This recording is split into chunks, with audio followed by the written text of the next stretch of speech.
स्वागत है सर आपका।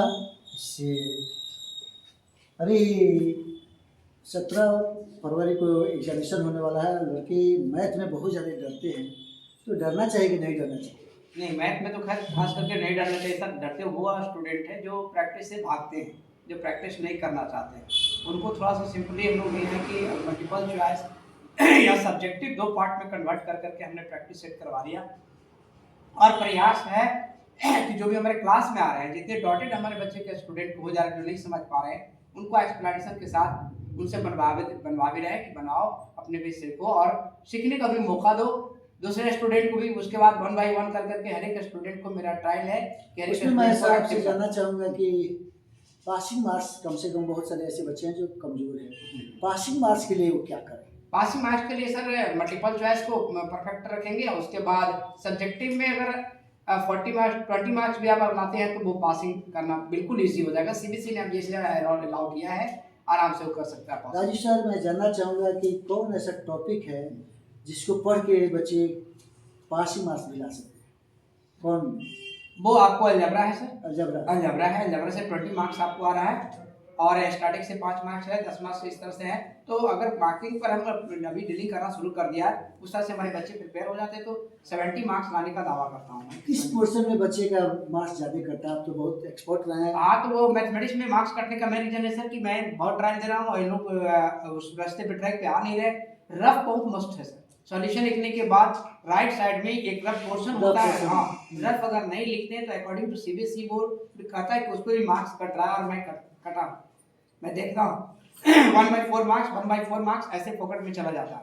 अच्छा, फुल कंप्लीट आपको सॉल्यूशन है, फिर भी वो बच्चे ग्राफ पेपर में भी बहुत सारे आइडिया त्रुटियां रखते हैं। इसलिए क्या करना? हाँ, उसमें है कि ऑन एक्स एक्सिस पे नहीं दिखा पा रहा है, वाई एक्सिस पे नहीं दिखा रहा है कि एक्स एक्सिस पे आपने कितना यूनिट लिया, वाई एक्सिस पे कितना आपने यूनिट लिया। प्रोवाइड कर रहे हैं तो कैसे आपने किया डाटा के साथ, वो दिखाना पड़ता है सर। हर पोर्शन में आपको दिखाना पड़ेगा कैलकुलेशन। सर, बहुत बच्चे परीक्षा में बहुत सारे क्वेश्चन छोड़ देते हैं, उसके लिए क्या करना होगा?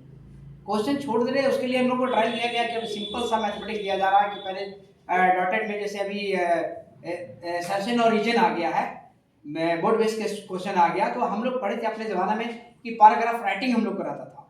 तो आज ए लाइक बेस में जो बोर्ड बेस क्वेश्चन है वो उसी तरह के, उसी में सारी सॉल्यूशन आपका रहेगा और उसी से आपको केवल लिख देना है। उससे आपको 8 मार्क्स, उससे 8 मार्क्स आपको आ जाएगा, 20 मार्क्स उधर आ गया, यानी 30 मार्क्स आपका एनी हाउ इजी वे में आपको आ जा रहा है।